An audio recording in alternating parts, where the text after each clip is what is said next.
Sodioaren gehiegizko kontsumoa zuzenki erlazionatuta dago hipertentsioa jasateko arrisku handiagoarekin eta baita ere tentsioaren zifrak okerro kontrolatzearekin. Honek guztiak efektu negatiboak izan ditzake bai bihotzean, bai giltzurrunetan, bai odol sisteman, bai garunean eta baita hezurretan ere.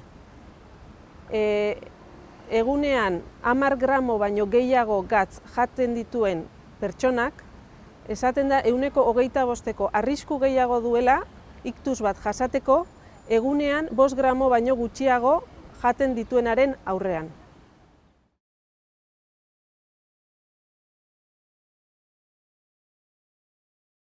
Hipertentsioa da iktusa jasaten duten gaixoen arrisku faktore aldagarri ohikoena, 70% eta 81 bitartean.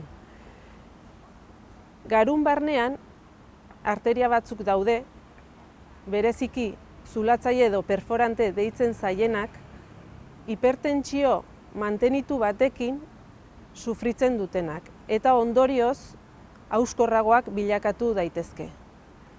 Guzti honen ondorioz, bi kasu gertatu daitezke. Alde batetik arteria horiek kolapsatzea eta iktus iskemiko bat sortzea, edo bestalde arteria horiek haustea eta iktus hemorragiko bat sortzea.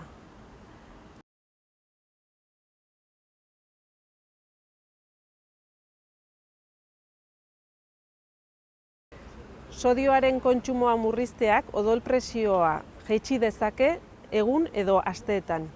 Epe luzera begira ere iktusa jasateko arriskua ere jaisten da.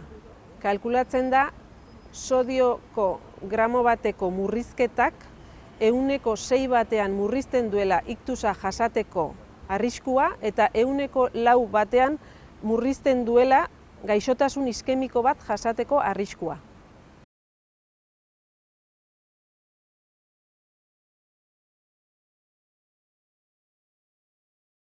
Askotan ikusten dugu gure eguneroko aktibidadean, gaixoak hipertentsioa direla jakinda, farmakoak hartzen dutela, baina gero gatzaren kontsumoa ez dutela murrizten. Eta askotan ebaita, gomendatzen dugunean altarekiko gatzari gabe otorduak egitea, zentzu honetan zailtasun handiak ikusten dituztela.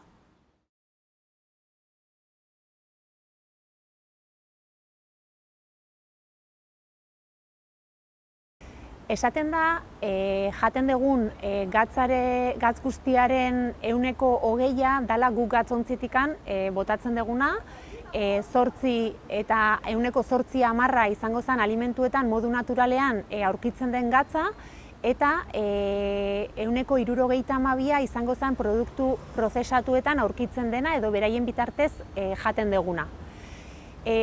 Hauek dira, bai alimentu prozesatuetan topatzen duguna edo modu naturalian alimentuetan topatzen duguna izango zen gatz ikustezina eta berriz gatzontzikoa da ikusten duguna eta erabakitzen duguna jatea.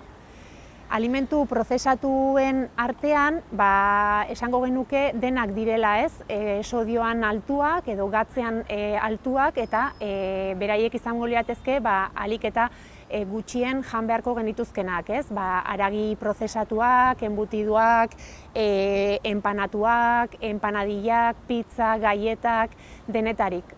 Gazta ere izan daiteke sodioan altua den alimentu bat, baina hauek askotan topatzen ditugu bere bertsio gatzean baxuak direnak edo sodioan baxuak direnak.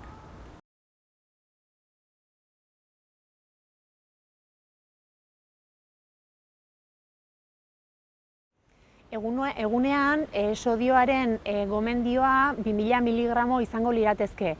Honek gutxi gora bera suposatzen ditu 5 gramo gatza egunean. Eta 5 gramo dira kafe kutsarilla bat erdi beteta kontsumitzea.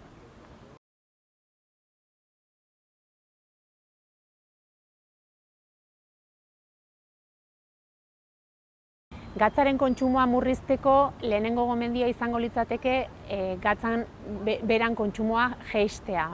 Gertatzena da askotan zaporea, edo alimentuen zaporea ez dela berdina, eta ez zaigula gustatzen.